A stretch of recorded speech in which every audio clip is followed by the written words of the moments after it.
Welcome to the CSR podcast. We've got myself, Stephen Deans, in the house. We've got Leon Witter over here. And you've not seen this guy before, but his name is Jawad Kawwa.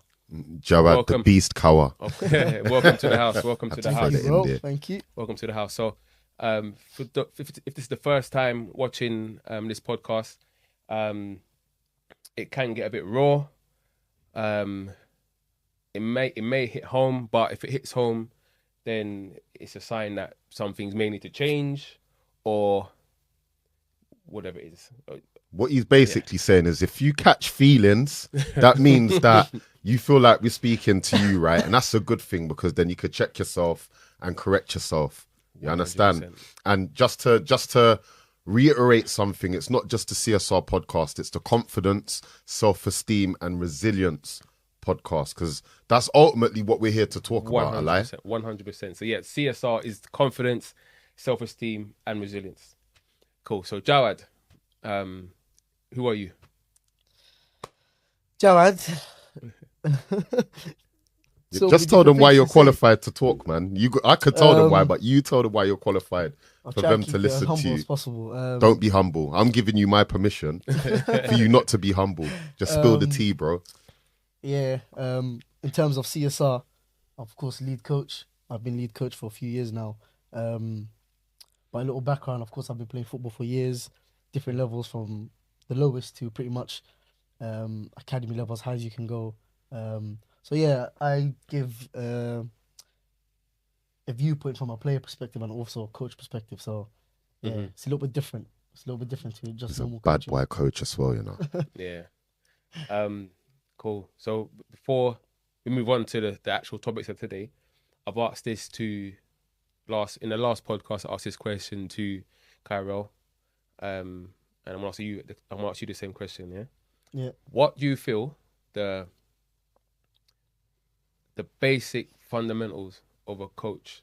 What is the basic fundamentals that a coach should have, that every coach should have? Does that make sense? Basic. Step one. Step one, what should every coach have? I think the most important thing is being able to connect with kids, if I'm being honest with you. I'm not really someone that rates a coach or a person through qualifications, or you can have every certificate possible, but if you can't connect with a kid or you can't manage a group, then I don't think you're in the right place. You've skipped so many steps. I think that's step one. If you walk in, kids not necessarily like you, I don't want to say that they have to love you, but that coach is here, they've got the respect for you. And necessarily a lot of people think respect comes from you being like a strict coach or like someone very harsh, but it could just come from being nice to the kids, nice to parents. But yeah, I feel like just being a good person in general, someone that's able to connect to kids, parents, so a good person. I think if you got that, then the coaching you can learn, you can do anything after that. I think that's the basic, that's step one. Cool. You know, I need to let everybody know this, but I remember when you first came in. No, I have to tell I was them. still a parent then. Yeah, when you first came in, we had loads of requests from people to have private sessions, but we had people who were suffering from like autism, ADHD, but there were some other things as well, some severe, don't want to say the wrong word, but there were some severe things going on. Some special needs that people had. Now, go through one of the sessions that you had to do in the earliest times with us.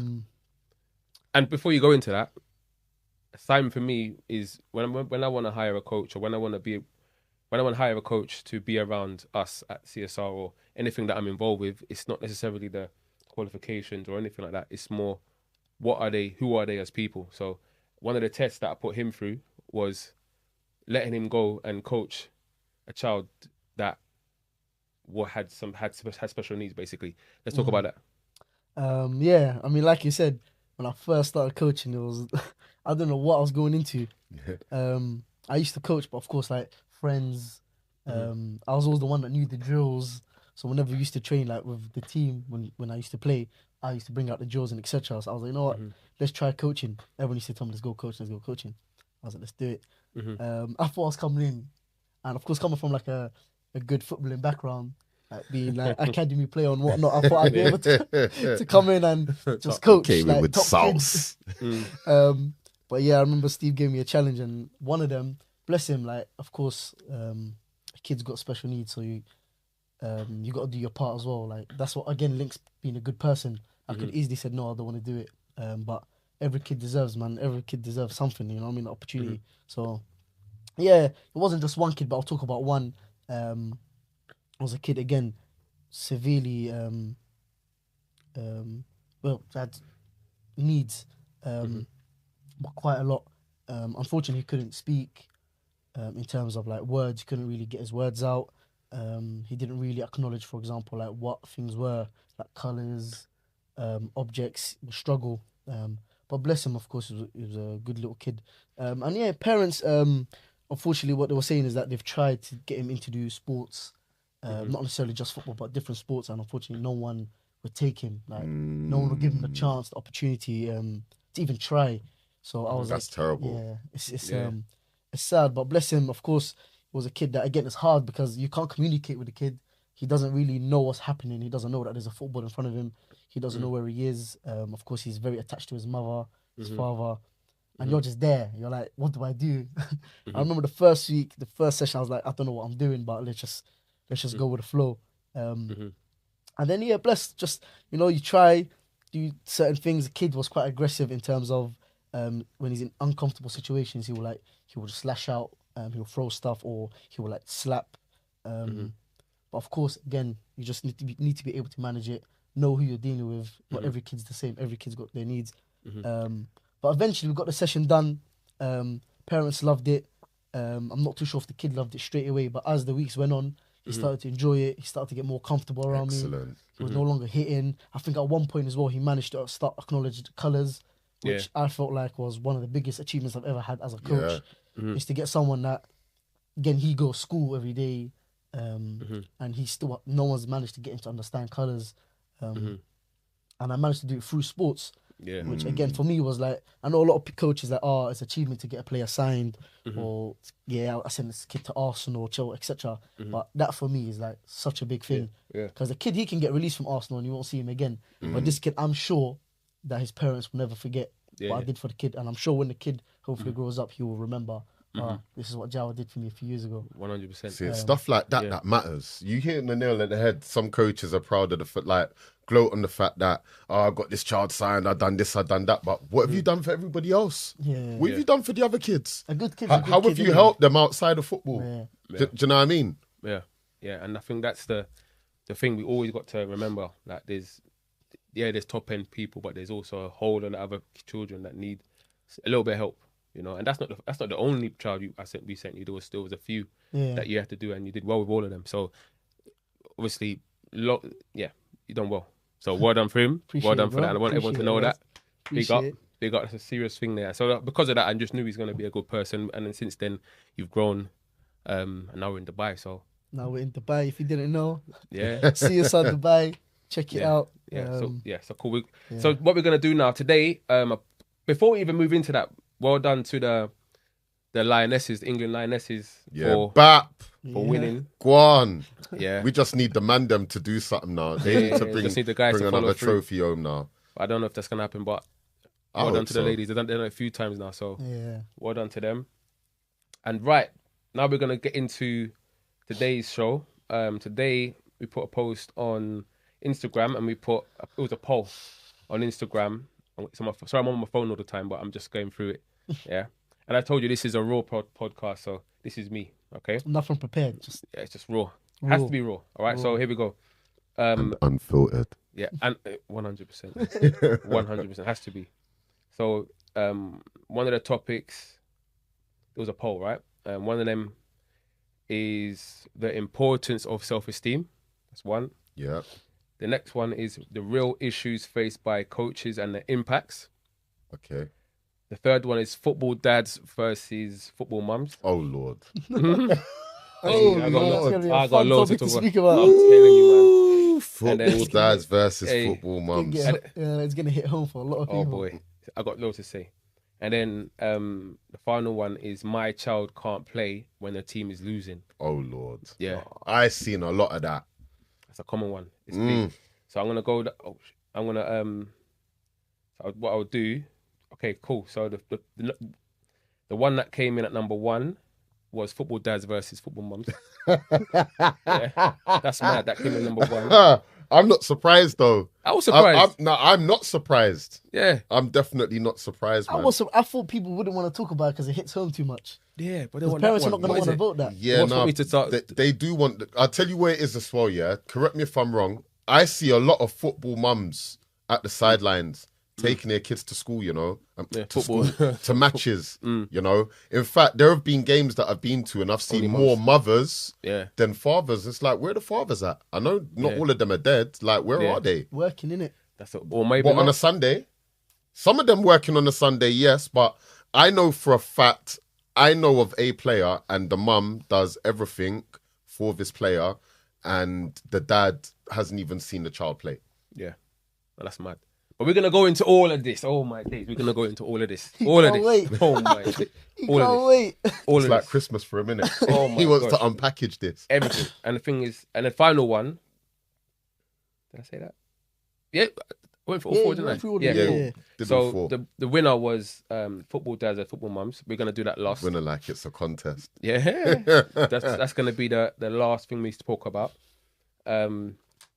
And then we've got the real issues faced by coaches and the impacts. That's him in second place. My child can't play when the team's losing. That's third, and then last was That's an important one to talk Yeah. about though. yeah. What's and the then last one? Self-esteem. the last one is the importance of self-esteem. So we'll work from the self-esteem part. Yeah, we'll work up. Okay, this is a serious topic. This is a very serious topic. 100. And I feel that people need to really think about this when we're putting the children in sport and having expectations of them. Remember, if you're putting your child in sport and you then want to push them into the highest end of the game, there's certain things they need to have. All right. And there's certain things, if the children don't have these things, then parents need to start thinking and taking a step back, maybe taking a step back away from all the pressure and everything else, because self-esteem is a big thing. 100. So start off with something as simple as making a decision. Yeah, making a decision. Somebody with low self-esteem will struggle to make a decision. Well, yeah, they'll become indecisive because they don't believe.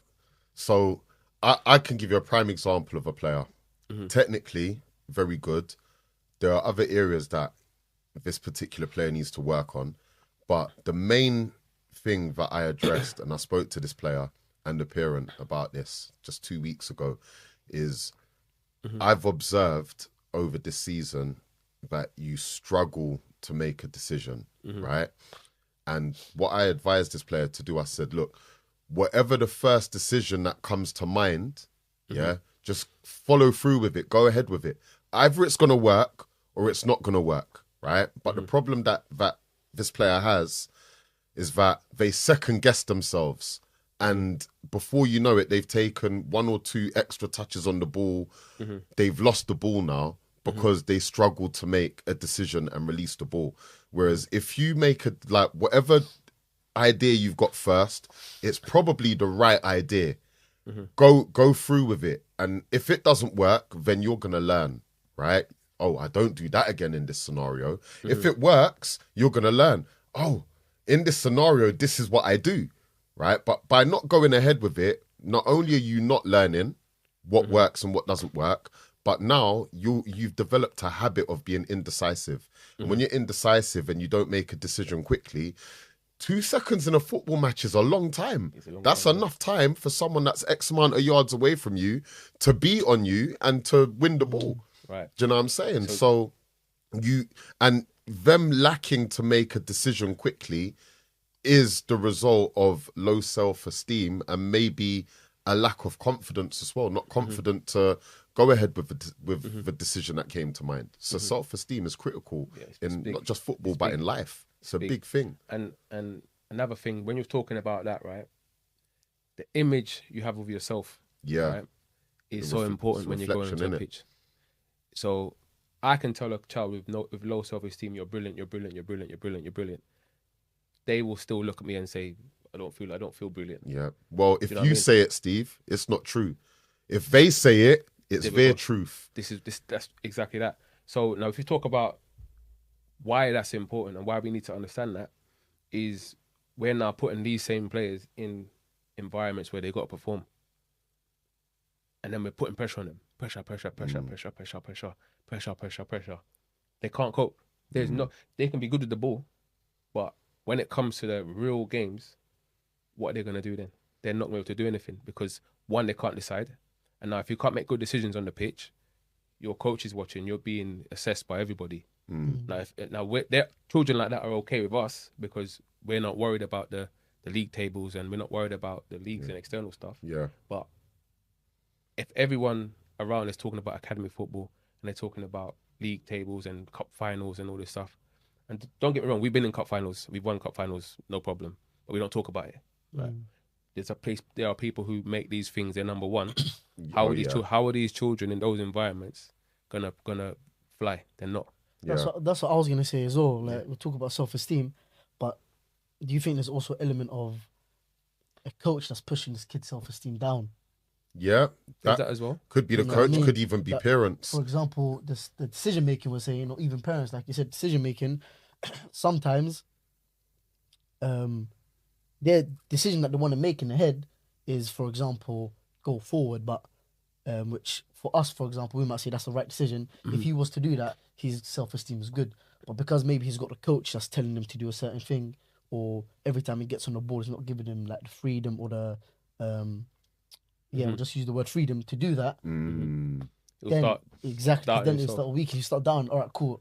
I don't think I can do this anymore because he's so used to just doing what the coach told him to do or what his mum told him to do from the sideline or whatever. So now he's starting to doubt himself. And starts becoming an order taker. Starts looking at the coach. What do I do next, coach? Yeah, exactly. Do you know what I mean? Or even worse, and one sign that I've realised, which links to this so good and a lot of people don't see it, is, when a player does something, or like even something that's good, for example, the first thing you do is look at the coach, or look at the player, or look at the parents. And that's a sign for me. That's a sign as well that this is something that needs to be talked about. Because a lot of the players that they're doing some mad skills, etc., and they don't care. Yeah, they're just playing.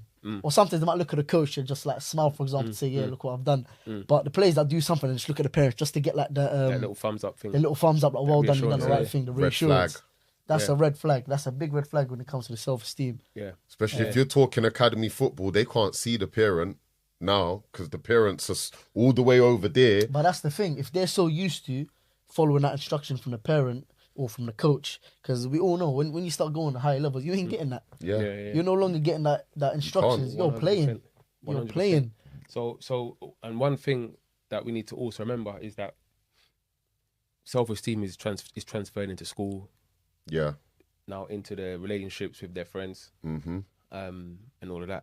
So, which is self-esteem is something that we all need to take a serious look at, because it can also, just talking about football for a second, I'll tell you the impacts of it in football.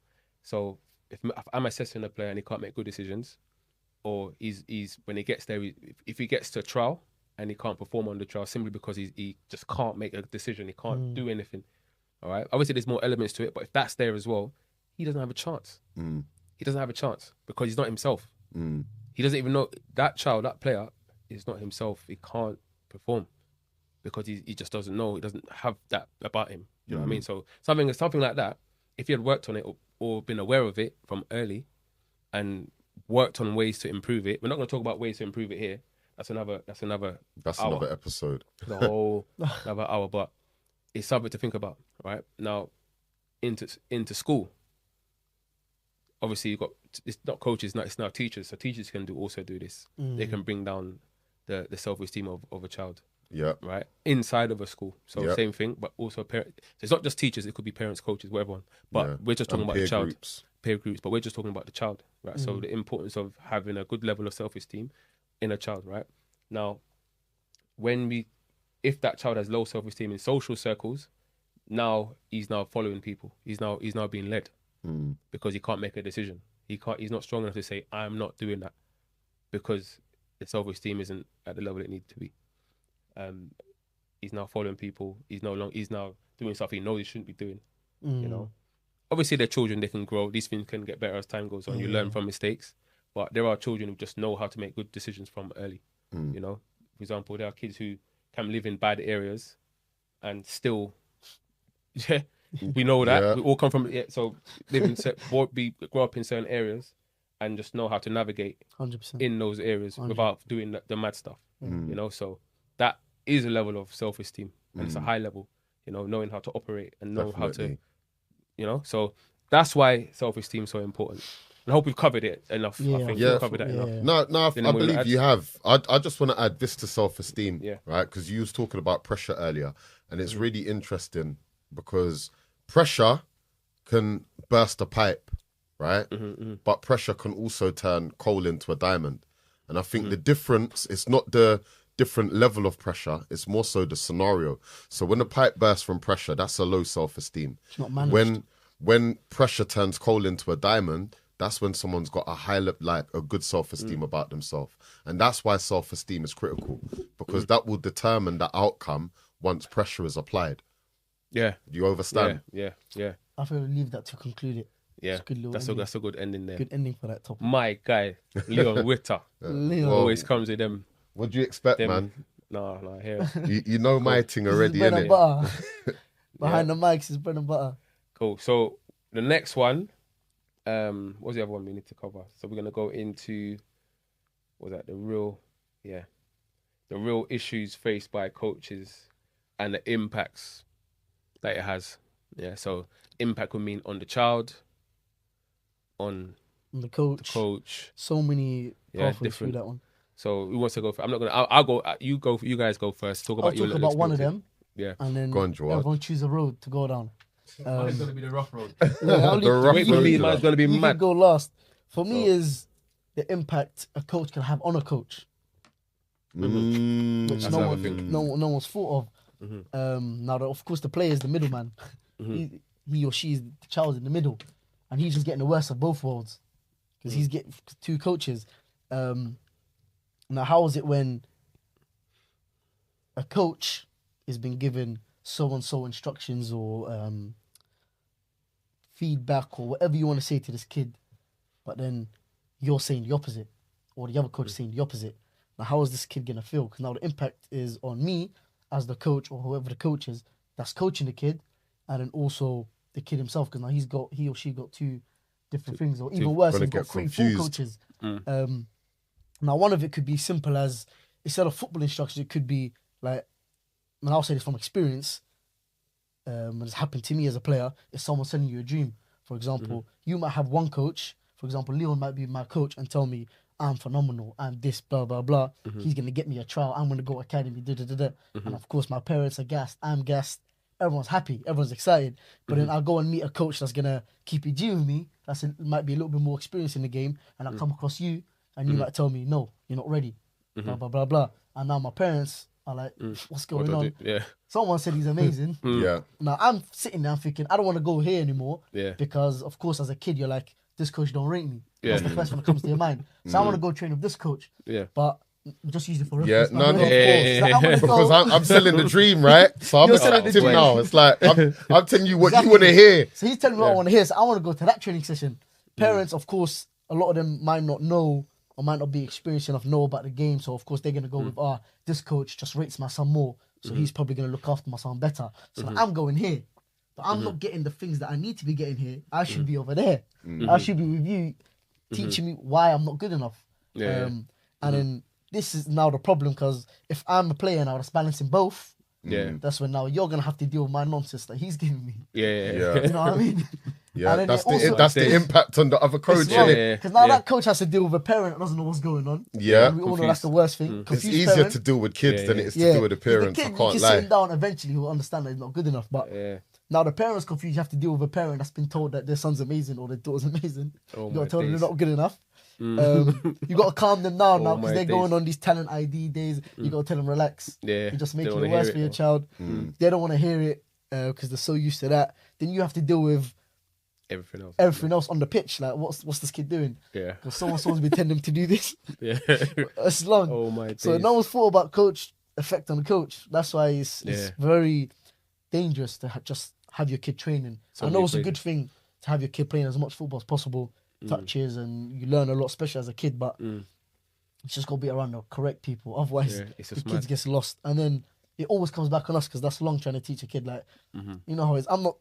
I know. I hear it. Coaches the players that come to us and they're like, long. I know. They need their own separate one-to-one now. Yeah. They need the backup. They need the phone calls. They need to sit down with the parent. And no one's got time for that. Well, you need to empty your cup now. Like, the player's gonna have to empty their cup. They're gonna have to unlearn in order to learn. Exactly. You know.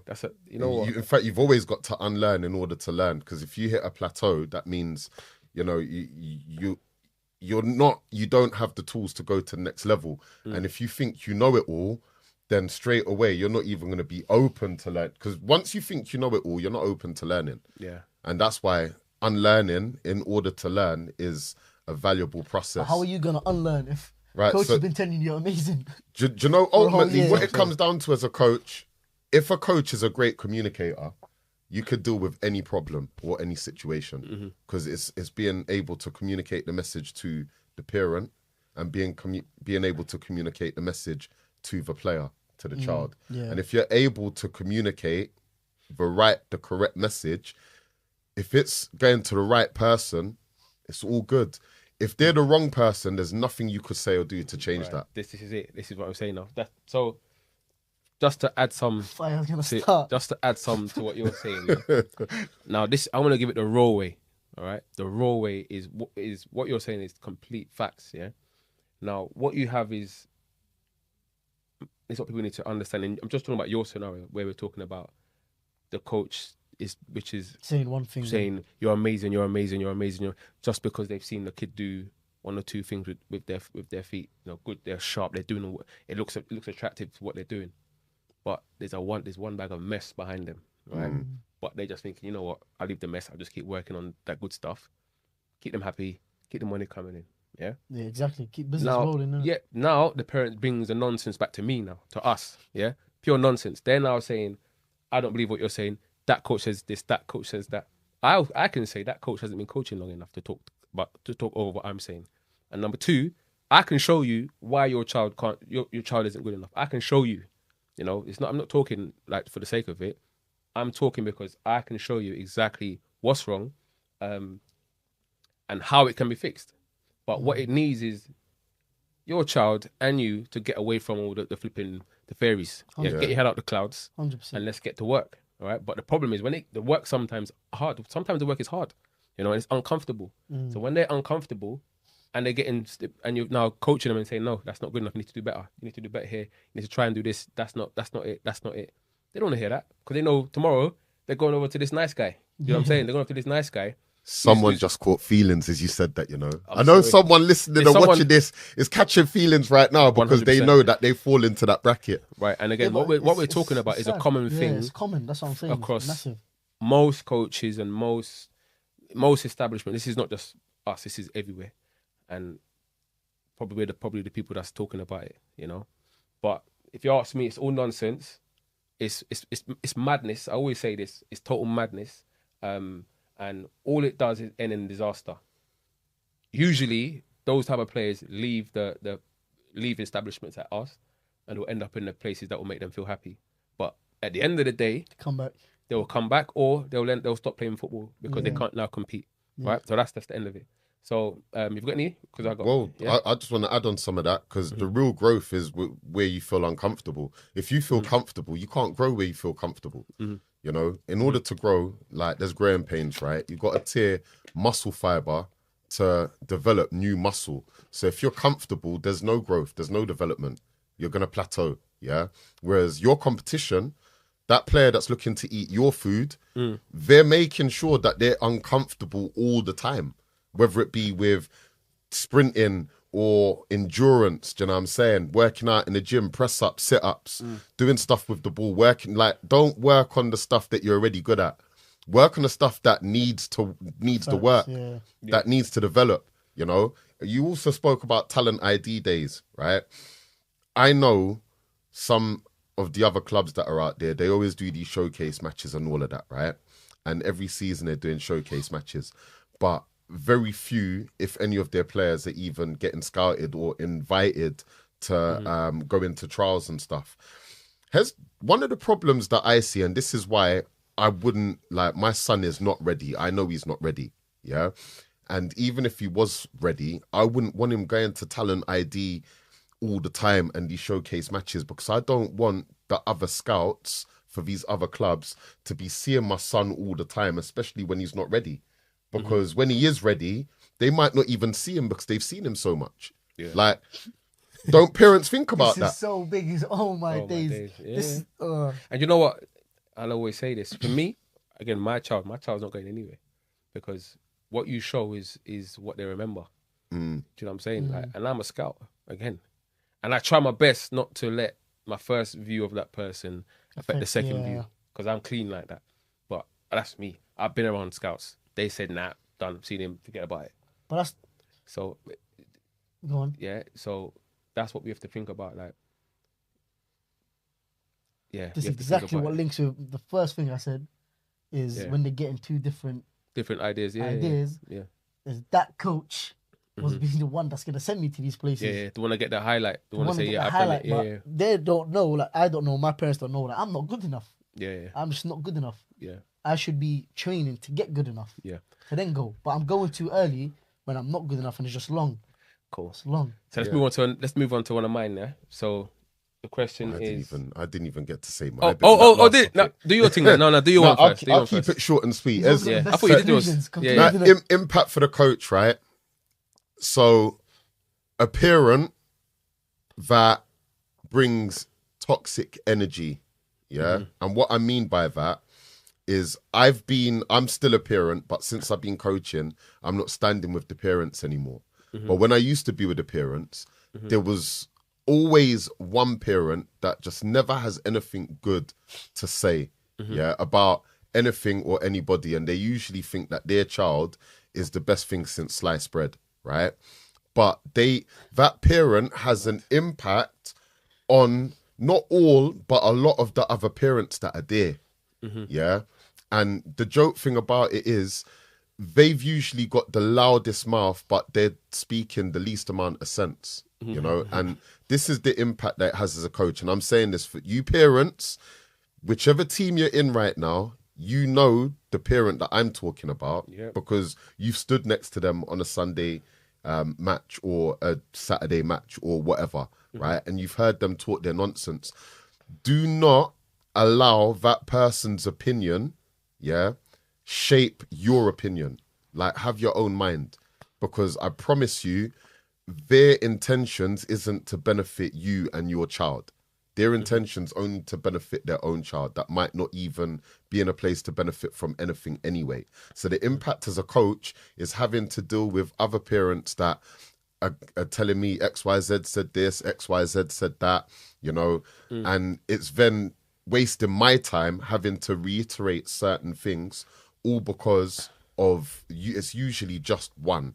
So if you're a coach watching this, if you've got parents like that make up part of your team, you need to get that parent either on a different level where they're not communicating their negative energy, right?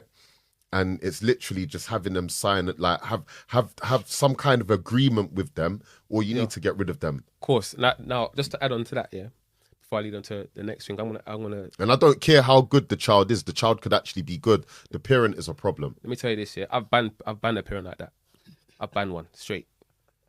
Dad, don't come back. 6 months, you're out of here. I remember. Yeah, you saw it. Yeah, you're out of here. I'm not having none of this. You're out immediately. One shot.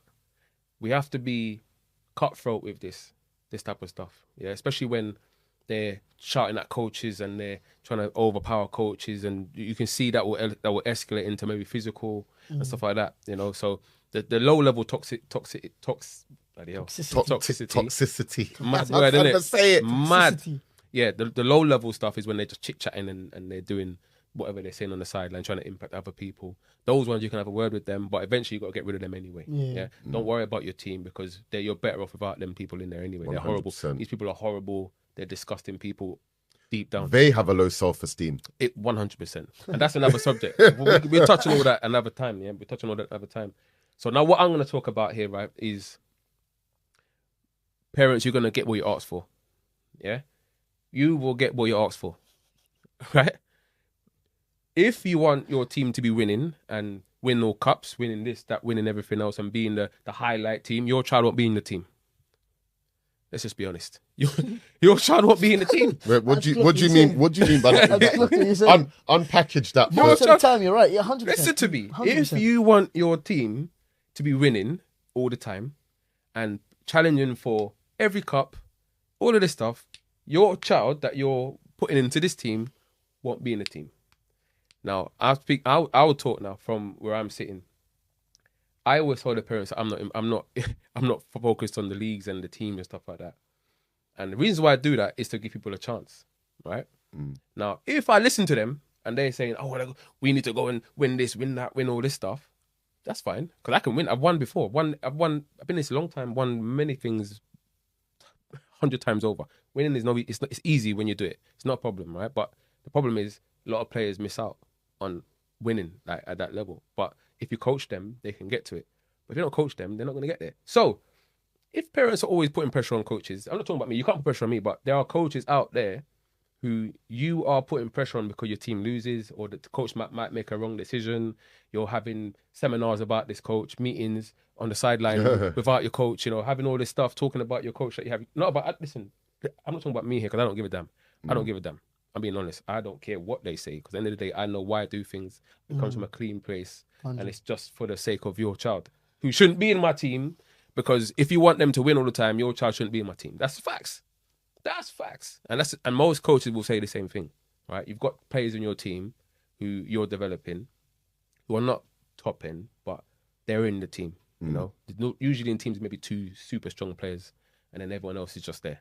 Yeah. That's just the way it is. Because the super strong players don't stay there for long if they're super strong. They'll get scouted. Exactly. So if in the right, that's another topic, right? So back to what I'm saying. Parents, you will get what you ask for. Careful what you ask for, okay? Give your coaches time to make mistakes, to develop your children, all right? When I say mistakes, I mean they might make a substitution at the wrong time. They might have the wrong formation set out, whatever, right? And sometimes you make a sub and the game level drops. And maybe your child's that child that comes on the pitch and the level drops. Are you ready to hear that? Someone just got feelings. 100% feelings. Someone's feeling that. Is your child the one that goes on the pitch and kills the game? Let's just be honest. Is your child the one that goes on the pitch and kills the game? Is your child that goes on the pitch with low self-esteem, gets tackled all the time? Is your kid the one that's unfit, who can't run? Who can't run for a whole game? He chooses when to trip out the game. Is your child the one that can't play when the team's losing? That's a big thing, right? Yeah, that's another topic. Is that your child? So, excellent when the game's going their way, but as soon as the game ain't going their way, it falls apart real quick. So parents, you get what you ask for. Careful what you ask for. If you want your team to be winning, your child won't be in the team. It's as simple as that. If you want to challenge for the best, then unfortunately you need to have the best in the team. And if you want to get the best, there's always a better player. Even if you're the better player in the team, there's a better player out there somewhere. I'm a scout. I see players all the time. So your child can be replaced at any moment. You're at grassroots level at any moment. So parents, I'm going to say it again, careful what you ask for. And be careful because you will get what you ask for at one moment in your football career if you have that mindset. Humble yourself and let your child develop. Because if you've got a big mouth, you can easily be replaced immediately. So that's what I want you to hear. And if that hurts anyone, if that makes you think that am I that parent, then it is what it is. It is what it is. It is totally what it is. And I don't care how you feel. In the comments, you can abuse me in the comments. I want to hear I want comments. If you agree with this, comments. If you disagree, comment. I'm happy to go back and forth with you. Go in the comment section. Yeah, go in the comment section. The keyboard warriors are going to come out now. I need them because These are discussions that need to happen, and people need to see. I want coaches to also comment on this stuff, because coaches, don't be sitting there silent because you're worried about money. Get rid of these guys. Tell these parents what they need to hear. And if they go, they go. Because they're going to go, where are they going to go? If you've got the right intentions, they're only going to lose you. That's it. Yeah. They're only going to lose you. You're going to lose them. And other people will seek you out. The right people will seek you out. Of course. We lose one player, 2 comes, 3 comes. But they're the right people who understand what we're doing. Yeah. And what you're doing. So... And that's the key, really, because for me, I'm all about working with the right people. Yeah, and the right people for me, it's got nothing to do with the player. It's got everything to do with the parent. Because if the parent is the right parent, then I know the child is going to be the right player. Do you know what I'm saying? Because that's where the values come from. 100%. 100%. I'm enjoying this podcast, you know. I'm enjoying this. We've got to move because the time is look at that. Time is ticking. Flying, innit? Cool. So We ain't got much topics left, don't it? yeah, we got 2 more. Got 2. The juicy ones coming.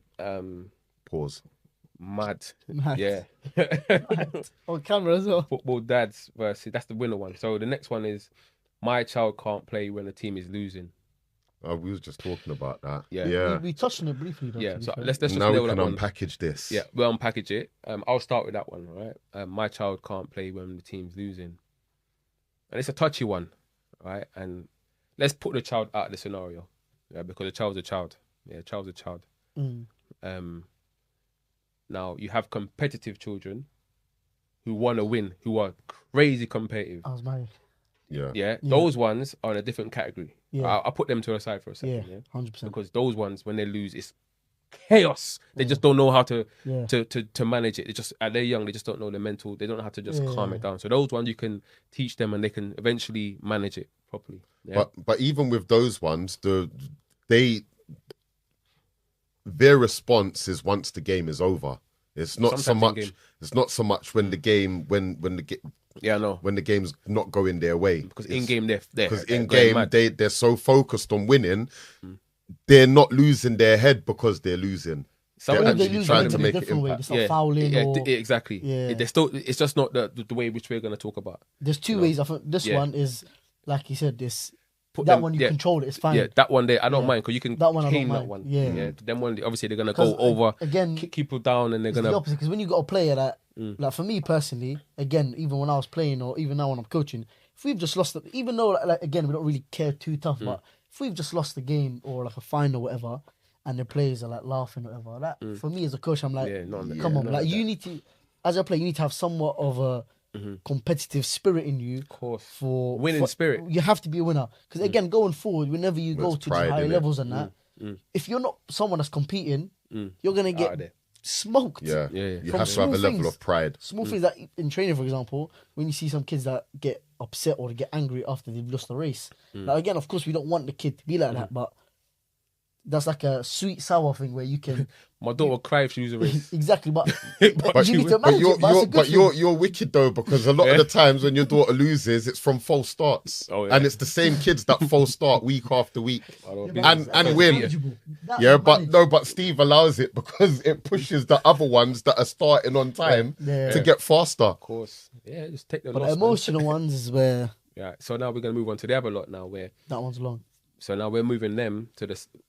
We're now talking about the parents now, because that child, the other type, it's not down to the child now. Now it's down to the either coaches or parents.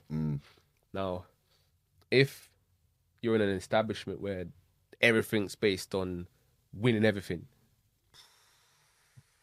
and that child, and then they're losing, or the child is in that game and they're worried now about, oh my gosh, this coach is gonna go mad. Yeah, Yeah, I'm Or my saying. parents gonna stick it on me in the car journey home. This is Yeah. what I'm talking about. The coach first. Yeah, the coach is worried about his coach or the boss or whatever it is. Yeah, all of that.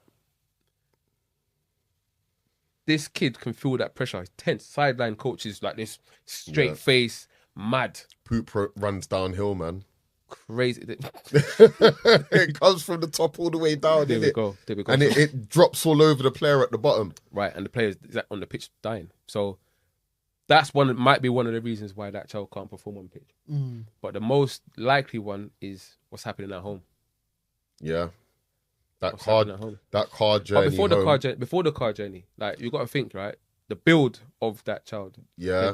When they've just got into football, what sort of words are being said about the game? I want you to go out there. I want you to go out there, score 5 goals. I'll pay you £10 a goal. Blah, blah, blah, blah, blah. Yeah. Do you know what I'm saying? Or if you don't perform, I take your switch away. Yeah. If you don't do this, you're not doing this. Or all of that. Yeah. 100%. And then in the car journey home, when they don't get that, what do? Why were you doing that? Why this? Why that?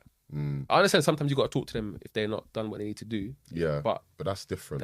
But this is where it's an ongoing thing, where it's more about the parent than the player. And it's a hard thing to take, you know. I don't want to like go in too hard on the parents here, but unfortunately, I feel that a lot of this is down to the parents. But I said this last week in the other podcast. The child spends more time with the parent or parents than they do with the coaches. So ultimately, the parents have the most influence on a child's performance, good or bad. If you're a good coach, is the parent reinforcing your good coaching, or are they taking away from it and saying the opposite and then making the child confused? Do you know what I mean? Like I could go further, but I'm not, because I'm gonna let you go where you were going. I'm gonna let you land. I've arrived, man. I've landed. You've arrived, yeah. Like again, in some parents' defense, Let's hear it. Yeah. there's got to be different sides. Yeah, of course. Not every parent. We want to hear that, bro. Yeah, like in some parents' defense, like there'll be times where like, I know some kids at the top of my head where after a loss, or not even a loss, I'll even go take a loss. I'll talk about a mistake. Now, kids made a mistake in the game, and how are they reacting for the rest of the game? Now, there could be players that are like absolute ballers, that ripping it all game, so on, so on, so. But one mistake can bow Out of the game. And a lot of the times is like again they start replaying the mistakes in their head, innit? Now it's just down to the coaches to take responsibility. Again, it's still a child. You know what I mean? Like, a lot of coaches might look at it and blame either the parent or blame the kid, saying, "Nah, like what are you doing? This is rubbish." Blah blah blah. Stay in the game, but then it's a child. At the end of the day, as a coach, you have to take the responsibility to now coach out of the player or coach information into the player. Tell them this is what you do instead. Blah blah blah. Keep them in the game from the sideline. Yeah, but that's they make a good mistake. coaching. That's good coaching. Yeah, and coaches that actually care about the child and can recognize that's happening. But then you have that. You do that, and then they get in the car with the parent. All the stuff you just did. If the parent ain't all reinforcing what you've just said, it's long. It's got to be. They go. You know what I clocked about football? It's got to be like a. I want to word this correctly because it could be a mad pause. Yeah. It's got to be like a team. Yeah. You and Parent the player and the coach, the player and the parent. That's the only way it works. Only way it works. Yeah. Take one of them out in terms of like not physically but mentally out of the game. That's it. It's long. Yeah. It's long. If the parent thinks differently, then you can't really connect to the parent, because exactly if you're doing all that coaching in the sideline, they're talking their and madness. then the parents talking madness, it's long. Do you know what? Yeah. You know what I mean? Yeah, boy. It's got to be a green link between all three. Yeah, everyone needs to be on the same page. Yeah, it has to. know. And ultimately, it really comes down to the coach and the parent being on the same page. Because as long as the parent and the coach are on the same page, getting the child on the same page is easy. You know, if the coach and the child is on the same page, but the parent isn't, it's a problem.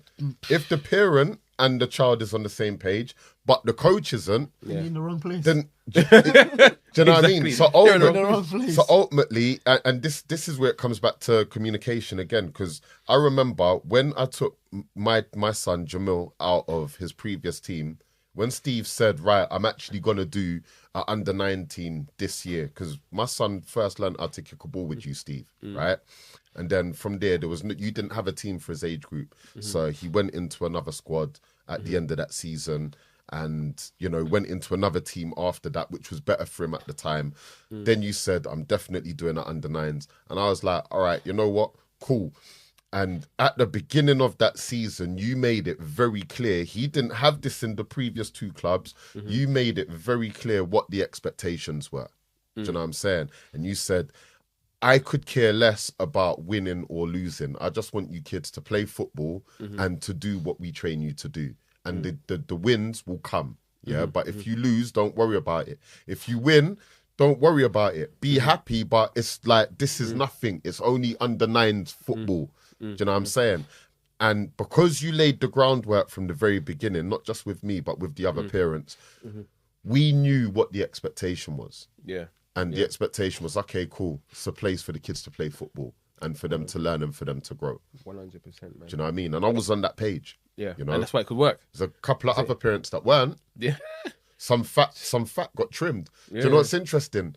I still see some people, and I'm looking at where we were then and where their child is now, where we are now would be a much better home for them. There we go. But now they will have to. Anyway, that's a whole another topic, bro. But yeah, that's spot on. Spot on. Conscious of the time, we want to get onto the main event, which is what He people wants to get into the meat. Yeah. Pause. Mad pause. But yeah, football dads versus football mums. Football dads, football mums.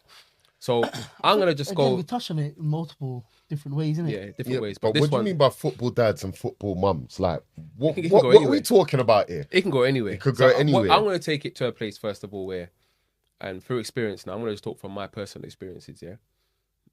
I don't know why this is, but I mean, you can't say dads are always at work. They can't always say that, but that is a good response to what I'm going to say. But cool. So this is a mad one. Football is generally a male, or is presumed to be a male, predominantly. That's male. a better way to articulate it. Yeah. It's presumed to be a predominantly male sport. And that's changing very quickly. Exactly. But the dads feel that they need to be dominant in what goes on with that child and where they go in terms of their football.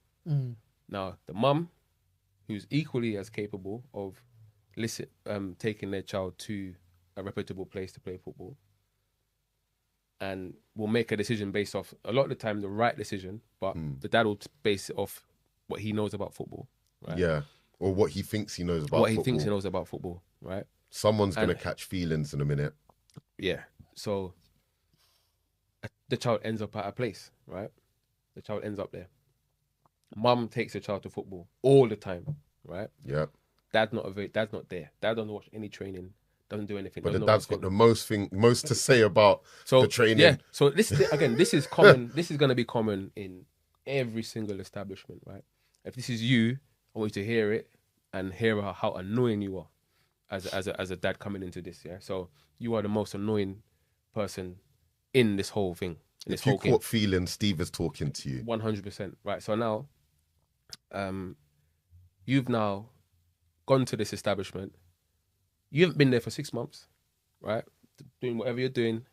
You come in now, you start to say, why is my son doing that? Why is my son doing this? My son needs to do this. My son needs to do that. My son needs to do this. Or my daughter. But you haven't even seen your child train. What are you talking about? You haven't seen your child train in how long? You've seen 2 matches in 6 months. Haven't seen the growth phase. You haven't seen any of it. But you've got too much. And because you're the man, right, you now overpower the woman. Yeah. And that's mad to me. That is, and I watched this stuff unfolding in front of my eyes. You know, I watch mad to me. I've seen it so many times. It's not just once. I've seen it for years. And I think that only leaves a child in a horrible place. 100%. You know, and the kid end up taken out of that place and put into a place where the dad's chosen, but the mum's knows, because she's been there every week, she knows that this is the right place. 100%. The dad's come in and moved it all right. Doesn't know anything because they don't see anything. Yeah. You know. But you know what? This is why ego is a very dangerous thing, you know. It's a mad thing. Because in situations like that, ego plays into it. Do you know what I mean? Thinking that they know it all, thinking that they know what's best. Come and see your child train. Come and see your son and daughter train. Speak with the people that are training your son and daughter. Yeah. Speak with the other parents that are there week after week after week that have seen your child grow. 100%. You know? They don't do that. They come with the egos and try to talk. And then not only talk, but they're not asking questions. They're not trying to find out or get into they're now dictating. Yeah, but you can't dictate at CSR. But and I think every single establishment shouldn't take this stuff. You know, we don't take it. I don't feel you should take it either. You know, that's just one for me.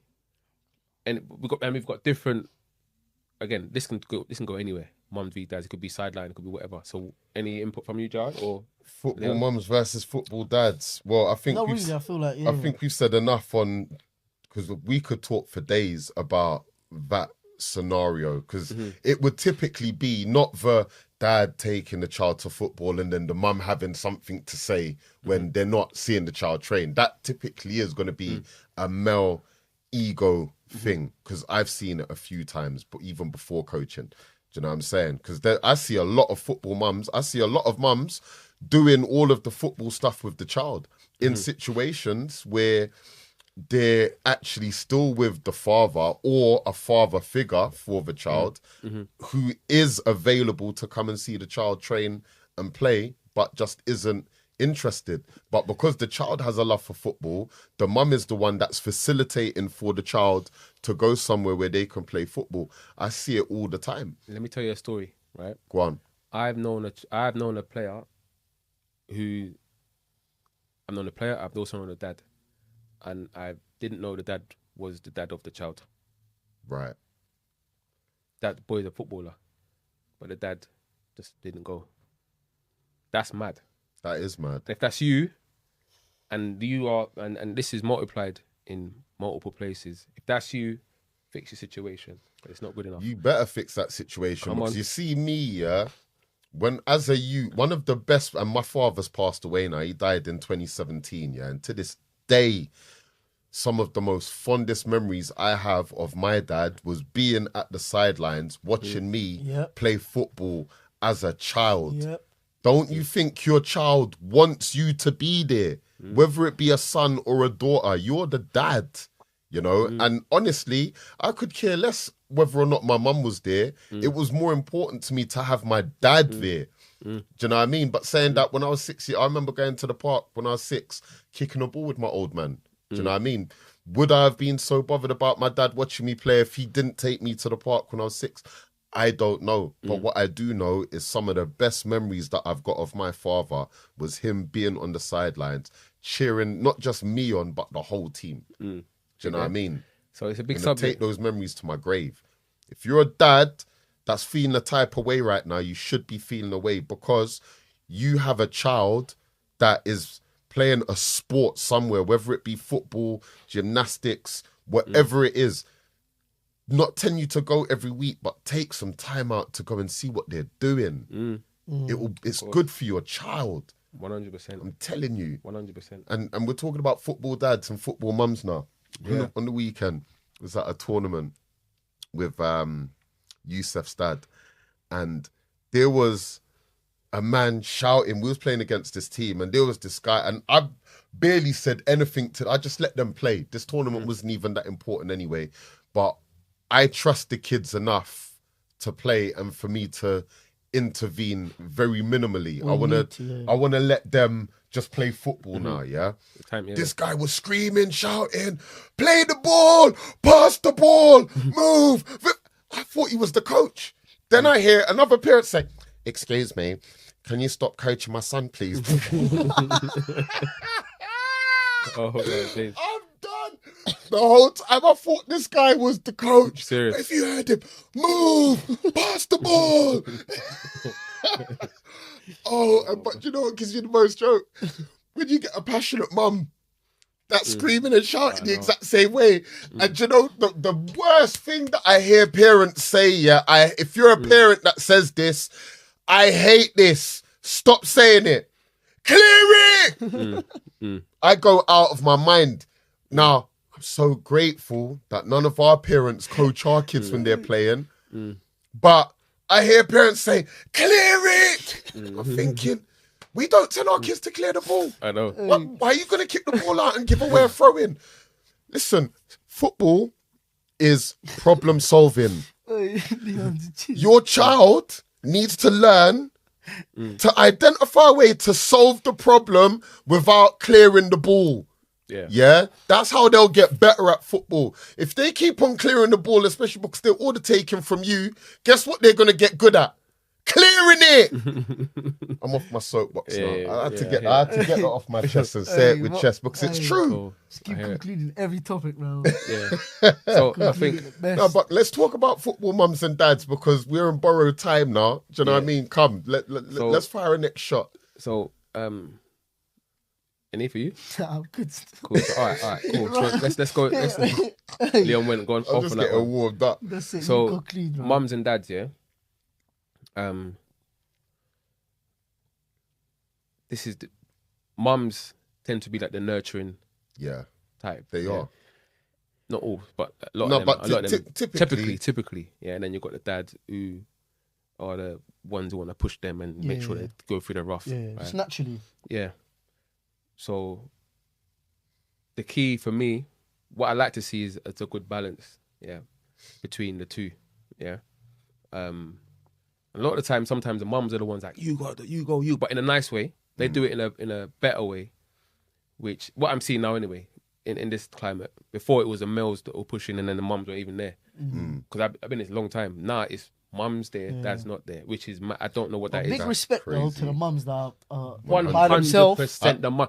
I'm a mummy's boy. Doing the most that by themselves. Even like the ones that, for example, were just taking responsibility naturally. All the mums that are even mummies are the best. Single mums out there. Yeah, with the other kids. Taking the other kids away from the home environment so that football could be arranged for the child that's going there. So you got to big up these spending mums, man. hours every week. They're doing mum and dad jobs. Big up to the mamas out there, man. Big up. Big respect to them because remember, just big up the mums. Big up mums, man.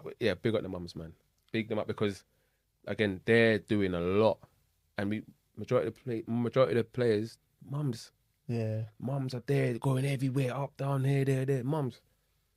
But I understand dads might need to work. Some dads might need to work, but 100%. Yeah. Listen, if there's something going on, we need to. You know what I mean? But I need to see more dads. You know what I'm saying? 100%. I need to see more dads. Game time. Like my daughter's gymnastics. Yeah, I don't miss any competitions. I try to go watch her gymnastics training, but it's like watching paint dry, watching gymnastics training. They train 3 hours. It's madness. I can't, but I do go there. I just and with her gymnastics, where she's at now, you got to watch through screens, and I can't even see her through the dots. She's on TikTok. You know what I mean? So it's hard for me. It's hard for me. But any competition, anything like that, I'm there. My daughter was in a competition the other week. She only started gymnastics back in April. She ain't been there long. Missed out on years of doing it. She came third in a competition. Wicked. So proud of her. She was gassed. Yeah, wicked, man. Well done to her, man. I actually enjoyed the whole. There was some kids there. What they can do is remarkable.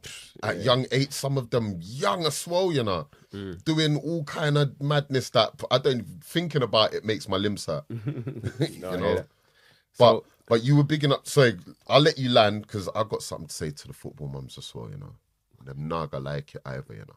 Okay, so for the mums specifically. Yeah, so I was just saying like the mums tend to be like the nurturing, and then the dads are pushing. I feel that that balance is good because it's both. You know, if you get that balance right, and they can actually come to an agreement on what's going on, and it's not one pulling the other. You know, because sometimes a child doesn't need to be like. Sometimes it needs just to cool down. You know what I'm trying to say, and a lot of time if the mum can offer that as well, then it's good. You know, but if both parties are, it's too much. A problem. There needs to be balance. Yeah, so I think the best thing is where the mum can bring their nurturing side. Don't over nurture. This is what I'm saying now. That's what I was going to talk about. Yeah, because the over nurturing kills everything. Make them soft. Yeah, make them too soft. And then they come to a training session and then they're crying over little small things. Yeah. You know? So I think get the balance right. Don't over nurture. Balance it. So you need to listen to the male. But then if the male is egotistical, you got a problem. And we can't solve all the problems, but you have to know what's right. The correct balance is an adult who can listen to the other adult and come to a proper conclusion about what the next action is. And it shouldn't be one overpowering the other. It needs to have an element of nurture. It needs to have an element of hardness, you know. The perfect scenario go on. is when the coach... Yeah, well, there we go. Or listen to the coach. Listen to the coach. There we go. Perfect analogy. That ends it all. Don't make it. Don't listen to the coach. It's not Like- mum and dad. like, Listen to the coach. Shut your mouth. Realistically, like Go on. the coach knows in terms of football, nothing else. Mhm. Knows more about your child than anyone in your family. Yeah. Unless you've got a coach that's in the family that's coaching Mm-hmm. child or whatever, just listen to the coach. If your coach is saying you're not ready to go there, just not ready. You know what I mean? If coach say nah, keep him here or take him there or take her, whatever, just listen to the coach. It just makes life easier. Instead of you and just stick, everyone's got their field. There we go. Parents got their job. And of course, you're always going to be involved in the kids' sports, football, etc. But just listen to the coach, man. 100%. And we're gonna. That's simple. That's simple. I think we're gonna end it on that. Yeah. Because I feel that just Literally, nails just it. listen to the coach. It's If not you mums listen to either. the coach, everything we've spoken about today, literally just goes. goes. Listen to the coach if the coach is a good coach Yeah. with a proven Not the track one record. that's saying that you're good enough. I just want to throw that in there because you could be listening to a coach that's talking a bunch of garbage. Yeah. Yeah. So listen to the coach if that coach is a good coach with a proven track record. Yeah. Or listen to the coach if that coach works with good coaches with a proven track record. I haven't been coaching for that long. And why am I qualified to work with your child? Well, it's not because I've got a couple of badges. What I bring to CSR is I'm actually qualified. I'm a certified NLP master practitioner. NLP is neuro-linguistic programming, which is ultimately the language of the mind. So we're talking about overcoming obstacles, building self-esteem and resilience and increasing confidence. That's a mindset thing. And that's what I bring. If you want your child to get good technically, take them to Jawad or Cairo. I'm not that guy. But if you want your child to grow mentally, that's what I can bring. What Steve offers, he's been doing this thing for, 20 plus years? He's a Cat 1 scout for currently at Palace, was at Arsenal for 3 to 4 years. Do you know what I mean? Developed loads of kids. He understands the process of taking a child from where they are now to academy football level. And in fact, whilst we're talking about coaches, do you know what the word coach actually means? I wanted to say this at the beginning and then it just went west. Go for it. Could you tell me, do you know why we call a football coach or any kind of coach a coach? Nah. Never heard of it. Go on. What's the coach's purpose? This is a coach? big one as well. Internet's going to love this. I don't know. The only thing I can do is maybe link it to the coach, like a bus coach, Yeah, That's what I can exactly. think of. Taking Taking you people from somewhere. that. Exactly. to a place. Taking you from where you are to the destination. Destination. You know, and if that destination for you or for your child is they just want to play football and have fun, well then that'll be the destination. If the destination is high level football academy level, going into the Prem or some kind of football league, then you want to work with a coach that's proven to do that. Yeah. Steve is proven to do that. So if your goal is to take your child from where they are to high level football, is the coach that you're currently with proven at helping children develop Yeah, that's the key part. into that space? It's the develop part. You see where, because it's easy to get a player who's already good and then get them. But it's the part in between. It's the big part in between where they don't know what's going on and they don't have a lot. You know, like, once you feel this developing part, once you develop them, that's the key part. That's the win. The track record in actually developing somebody in that space, not the end part. The end part is the end. Yeah. You know, but the work is the bit in between. The bit in the middle. Between, you know, so That's the win, man. When it comes to a sandwich, nobody cares about the 2 pieces of bread. They care about the filling in the middle. And that's the developing. Yeah, there we go. So Instagram, what's your handles? So people can we're gonna put it up on the Coach Jawad the link. _TT. Yeah. Yep. Wait, we got to talk about the CSR Dubai. Okay, go on, you do it. CSR, what was it? CSR Global. It's mad. We should know this. We'll put it up there. We'll put the link That's up. Just check the screen. That's It's somewhere in Dubai. around here on the screen. Make sure you look in. We do so Talk much about- work. We're doing so much work in Dubai. For those of you that don't know, myself and Steve have opened up a branch of CSR again in Dubai. It's pretty much offering exactly what we offer here, something different to what everyone else is offering. Not just football, everything that comes with football. Again, in the name, confidence, self-esteem, resilience. Over in Dubai. Next camp is Next October. camp is October. We're going to be there for a while. Yep, we'll be there for a few months, and then it'll be December and going on. But yeah, look out for a potential team that we're going to have in your local leagues. Yep. Get ready. And it'll be myself or Steve running it. So all this harsh stuff we're talking about, you're going to feel it in Dubai. You're going to feel it in Dubai, trust 100. me. We got Mr. Leon Witter in the house. What's your socials? We're going to put it up. Well, I've got a whole load of Which one do you want on it? Official Leon Witter. We'll stick with that one. Yeah. Because the other one is for a different purpose still. So official Leon Witter will suffice. And me, Stephen_M_Deans. That's my page, which is everything, you know. And obviously this podcast has got its own Instagram, YouTube, as well, and we're going to put all the links up, so feel free to follow us, ask questions, reach out to anything you want to talk about, or if you want to have in our next podcast, let us know. Recommendations as well. Yeah. What things do you want us to talk about? Yeah. What problems Comments. some of you guys are facing, so for us to talk about. Yeah. Yeah. Drop it in the DMs of the podcast, and then we will try and discuss it next time. Yeah? Yeah. But on that note, Prince peace.